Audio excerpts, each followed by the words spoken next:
Do you think it's corny? What do you think? It's fire. I like the texture. I like the texture on the front of the book. Good. All right. So you guys, what, on a scale of what, how many people like the cover? How many people don't like the cover?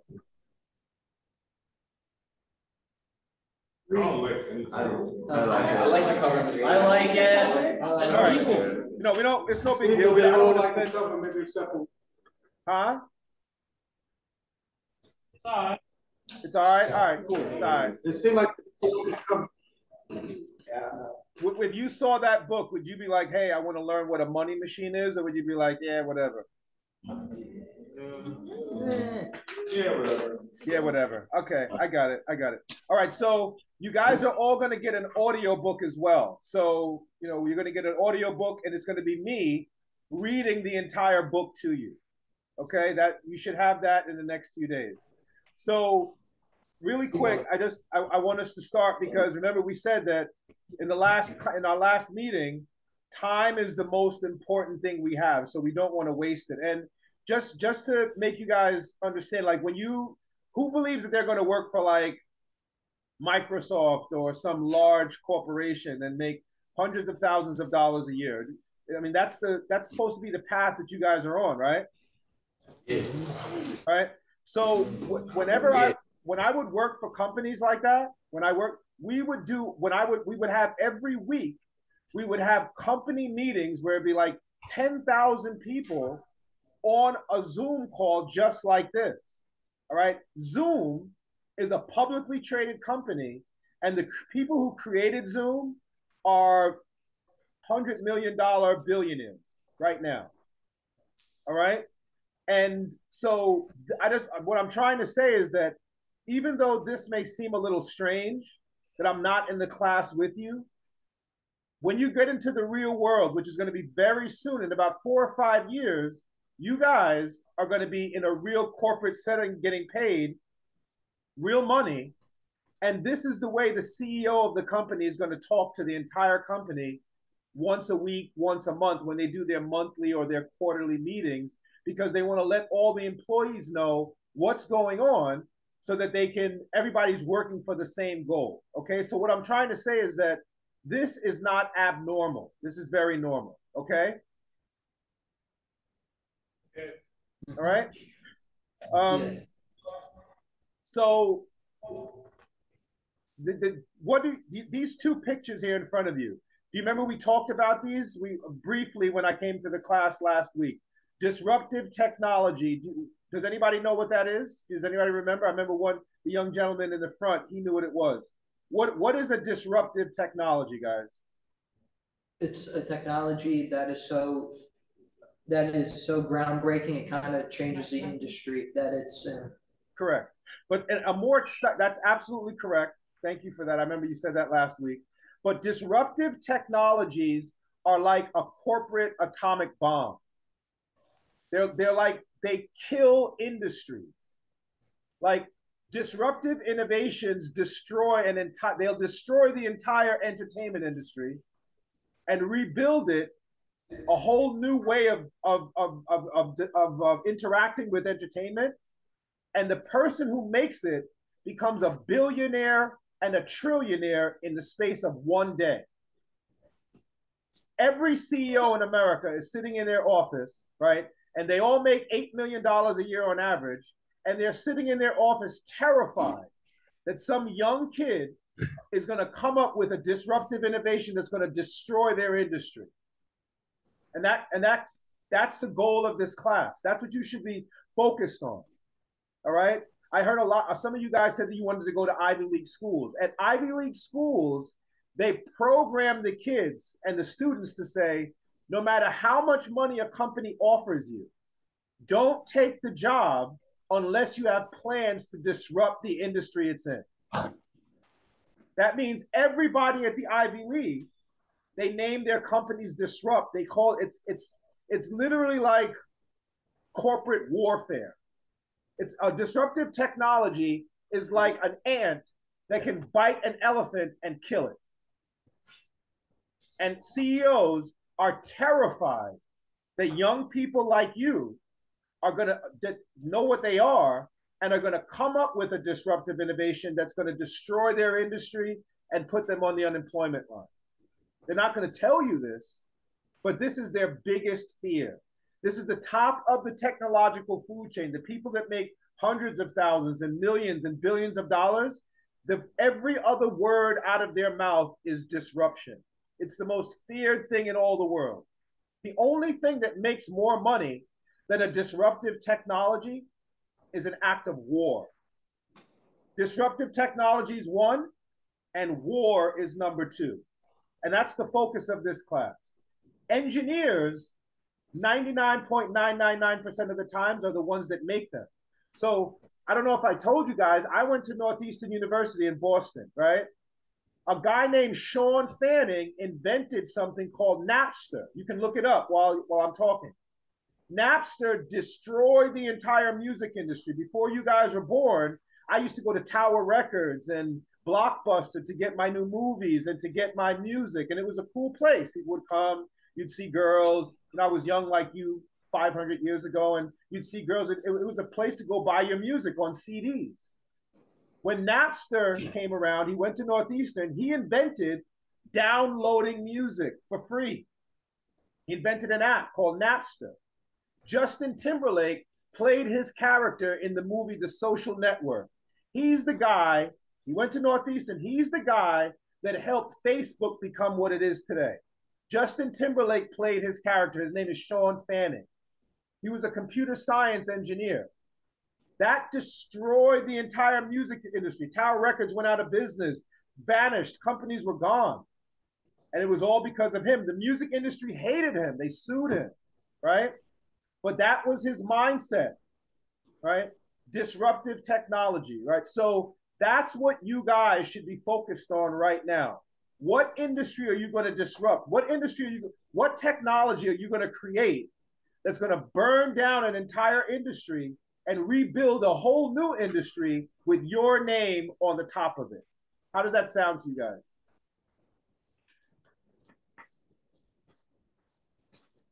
Does that not sound exciting or what? Yeah! Come on, seriously. It does. Do you think you're capable of doing that? Yes. Okay. All right. Because if you do that, you become a billionaire in one day when your company goes public and it starts trading on the NASDAQ, whatever you name your company, right? And they call that the IPO, initial public offering. So I just want you guys to know that that's what we're here to do. That's where we're focused, right? And the other image here is called a unicorn. A unicorn is something that is rarely seen, very rare. And that's why they call it a unicorn startup company, right? And unicorns are just a company that's rare because it's doing $1 billion in sales in its first year. And unicorns are full of disruptors, all right? So that's what this class is about. Everybody in this class should be focused in now on what a disruptor is and what industry do you intend to disrupt. The calculator, when it came out, it disrupted the entire Department of Education. People were counting on their fingers before somebody invented a calculator. All right? The computer, the computer disrupted the entire world because before that, people had to write things down on pens and pads, all right? So you right now should be thinking about what industry can you disrupt? And the keys to doing that lie in these images here, which I showed you guys last week. Does everybody know what this is?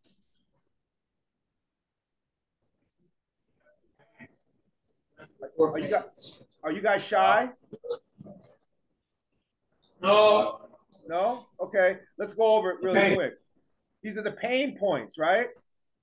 And just why are these, whenever you hear the word value, right? Remember we said that from the time you're born until the time you die, All people do every day, including right now, is they wake up and they process information, and then they make a choice to avoid these four things.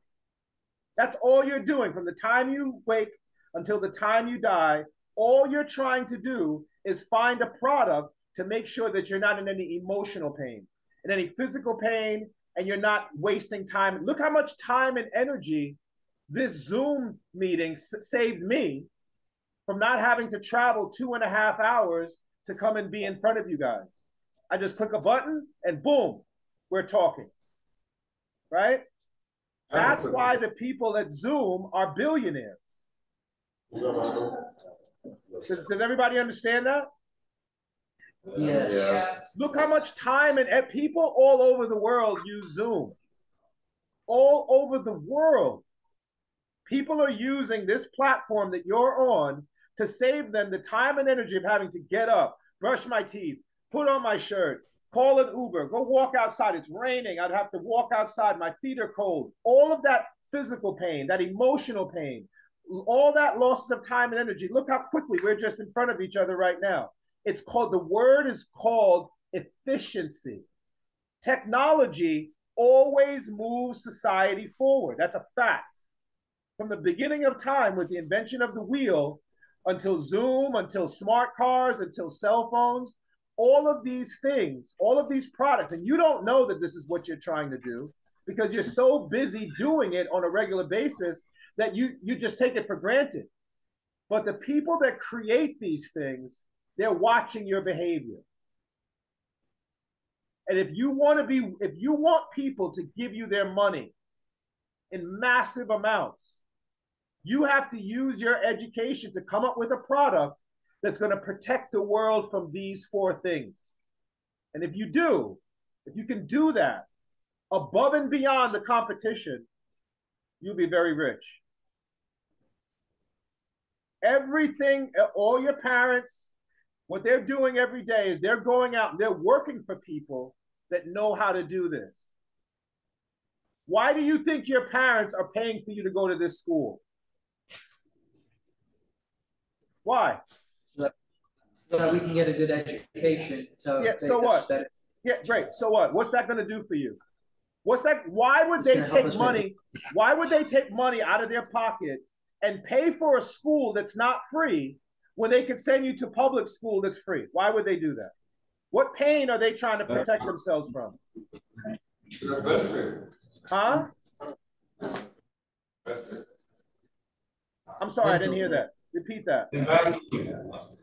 They're trying to save themselves from the embarrassment of having people look and say, that's my child out there on the street as a homeless person. They're trying to save themselves from the emotional pain of you not knowing what you're going to do with your life and ending up on drugs or in jail or shot or dead. Let's talk serious now. All right? That's emotionally painful for them. And remember I told you, when people are emotionally in pain, they spend money quickly. They don't have to send you to private school. They're doing it because they don't want you to end up wasting 7 years of your life after you graduate from high school, working some stupid job at 7-Eleven or Walmart or whatever, and never going anywhere in life. That's emotionally traumatizing for your parents. You guys are the most valuable product they own.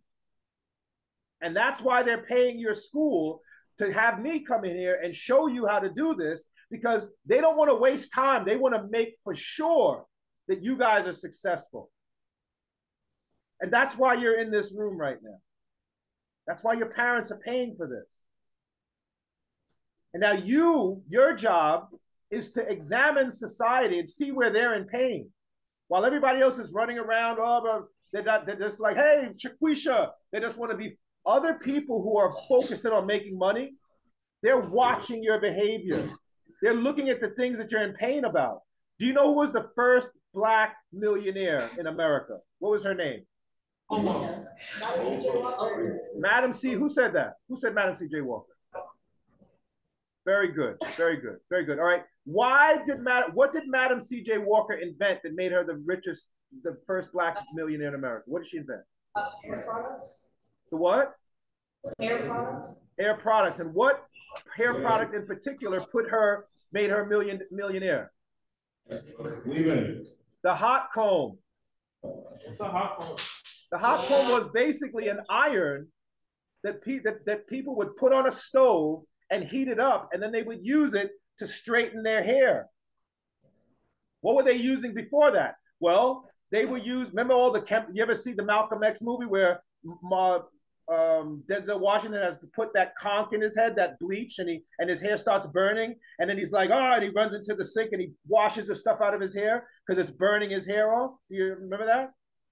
Oh, No. Well, if you watch Malcolm X, the Spike Lee movie Malcolm X's character, when he's getting his hair straightened, because in the 50s, black people would straighten their hair because it was emotionally painful.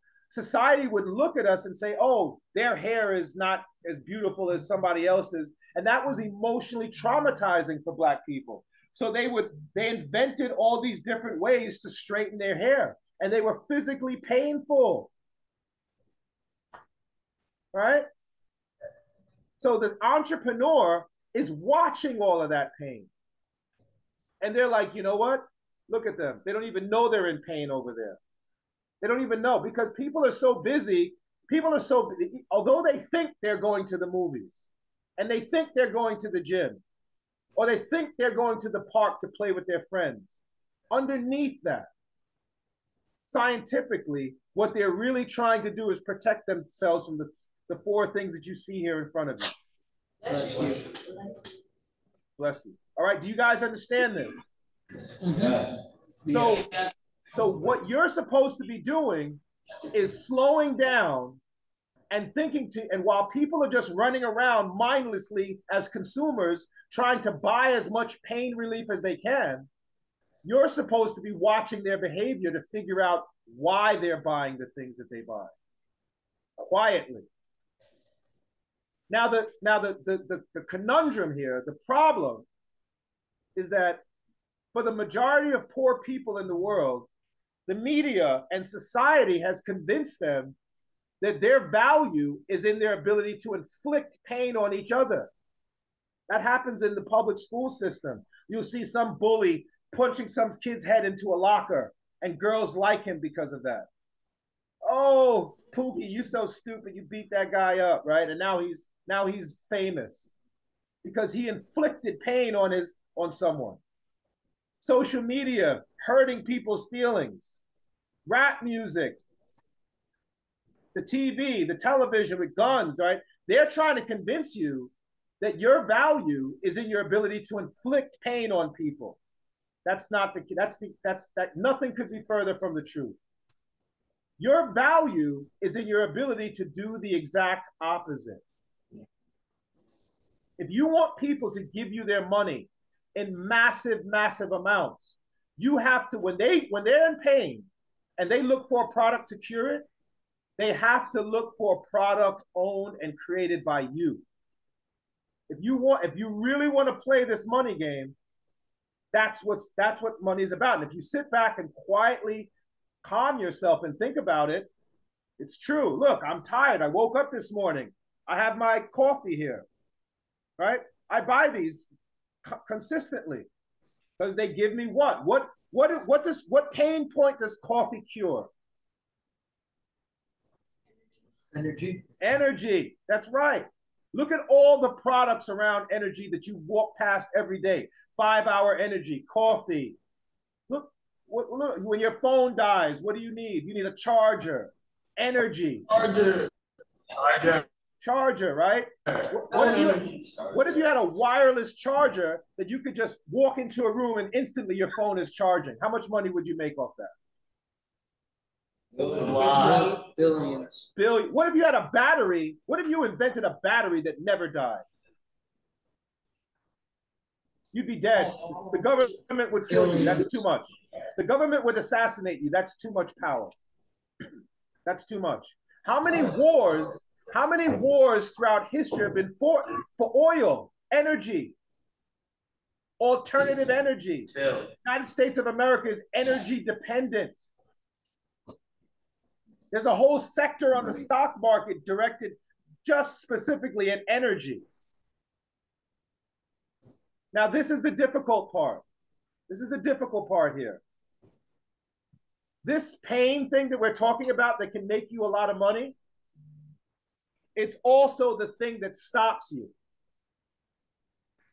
Because what I'm asking you guys to do is in itself painful. Get up every day, go to school, sit there, read. Do you know that the world's billionaires of the world, they read one book a week like the one you have? One a week.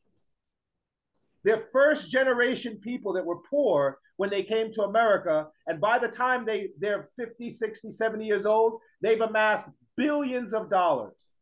And when these people were interviewed, they said, what is the one thing that you would attribute your success to? And they say, we read one self-help book every week. We don't play around with fiction. They're trying to amass as much information as possible about how they can do exactly what we're talking about right now. And they don't have time to play with fiction. They want to deal with reality. How have other people done it? They believe that if they read one book a week and come up with one new idea for a new product every week, that's basically $1 million in their pocket. Now, what do they say about poor people as far as reading is concerned? They say poor people don't read. All right? Because why? Because it's too much time and energy to sit there with a book. Why do you think I created an audio book for you guys? It's easier to listen. It's for time. Less time and energy, right? It's less time and energy. It's going to be easier for you. When I send schools the copy of my audio book and they listen to it, they buy. Bingo, bango. They realize time and energy. We can solve that pain point. Okay? Audio books sell millions of copies as opposed to sitting there and having to leaf through some book. Okay? This is the problem. The same thing that can make you millions and millions and billions of dollars is exactly what's stopping you from doing it. That's why when you go to college, they pledge you because they want to see if you're going to quit. Can you take the pain of doing this? Are you tough enough for this? They have words for it, resolve. Our resolve is strong. We're committed. In the Navy, the first thing they want to do is see who's going to quit. Who can take the pain? And guess what else? Some products can cure emotional pain, can cure physical pain. Some of them can cure all four of these things at the same time. Right? So if you're down, when we were trying to get Zoom on this screen, right? It was taking time and energy. I was sitting here watching the clock, like Jesus, right? I was literally sitting here watching time waste away, and I was getting emotional. I wasn't saying anything, but I was getting emotional. I was getting pissed. All right. So last thing I want you guys to consider. What is your value to society? What pain are you curing for society? And how do people put a number on your value? If they were going to say, hey, I don't know the names of everybody in the class yet, but if they were going to say, hey, Tommy is valued at $1 million a year, how would they assess his value? How do we value people as products? We value people as products based on their behavior. Their behavior. Do they come to school on time? Did they finish college on time? Did they take all that pain and get through college and graduate on time? Do they get into fights in the street? Are they leaders in their communities? Do they help people or do they inflict pain on society? And if people have an overall assessment about you, they'll say, hey, you know, Johnny's worth about $200,000 a year as a human being, as a product. So we have to really start to think about how we're behaving and who we are, right? Because all of these things are going to quantify to money. So what you guys should be doing right now, if you believe this, and trust me, this is what, if anytime you hear anybody say the word value, fair market value, valuation, value add, value proposition, if you go into the supermarket and you look at FMV, fair market value, this is what they're talking about. You're going to hear the word value all around you, but how are you going to create it and sell it if you don't know what it is? Does this make sense, guys? I don't want to sit there and scream at you. What do you guys think? I agree. All right, so does everybody in the class believe that what we're saying here is true? Yes. Yeah. You sound a little iffy on it. If I had to gauge, I would be like, maybe you do, maybe you don't. Right, well, listen, what you should be doing right now for the rest of your life is walking around and quantifying the value of everything you see in front of you. The chairs you're sitting on. What if you had to stand for the entire day in school? How much physical pain would you guys be in? A lot. How much emotional pain would you be in?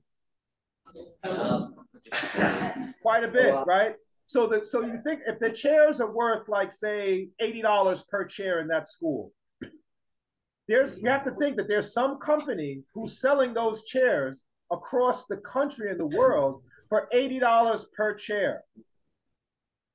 You think they're living a good life? You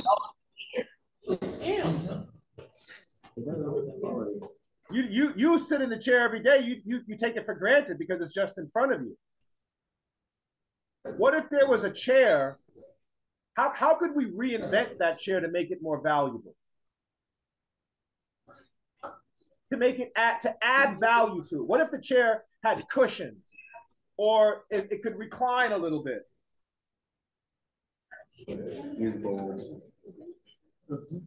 It would cure more physical pain, right? More emotional pain, right? Yeah. And then maybe you could put the company that makes these chairs out of business. How could you disrupt the chair market? How much is that? How much money do people spend on chairs in America, throughout the country or the world each year? Billions. Billions of dollars in the things that you're sitting in that you don't even pay attention to. If you could add more value to it, you could be a billionaire. I'm not saying you should get into the chair business. I'm just saying that from now on, while everybody walks around oblivious, if you want to be wealthy, you should be focused in on how can I add value to society.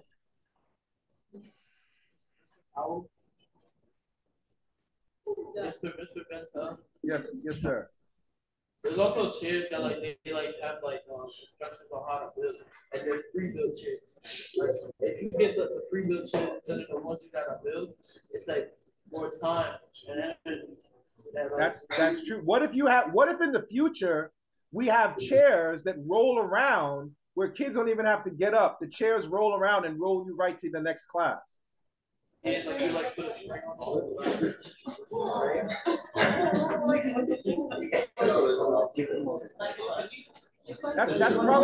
That's probably the future, right? People don't even have to get up. The chairs are pre-programmed to take you through the school during the day.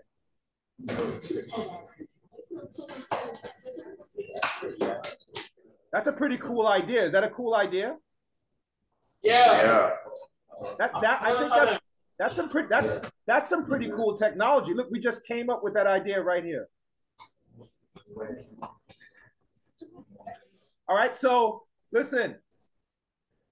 From now on, for the rest of the week, I want you guys, I want you guys to do this. I want you to read as much of the book as possible, but we're going to try to get you the audio book as soon as you can, because I don't want you taking away time from your daily studies to do this. All right? And Mr. B, what's the assignment? What's the assignment for next week? to listen to or read Act 1 of the book. Mr. Bintell. Yes, sir. How much does the audio book cost? The audio book is free for you. Oh, it's free? Yeah, you're getting the audio book for free. So, guys, I want you to listen to, hey, listen, guys, this is what I want you to do. But between next week, this week, today and next week, I want you to think about an industry that you're going to disrupt. All right? And I want you to come in and be able to explain what value this industry is providing. Does everybody understand that? Yeah. It'd be nice if they come up with something to disrupt Amazon, right? That would be, they'd be very wealthy. They'd be very wealthy. They owe you and I a lot of money. All right? All right, Mr. B. All right, guys. I'll see you later. All right. Take care. Talk soon. All right.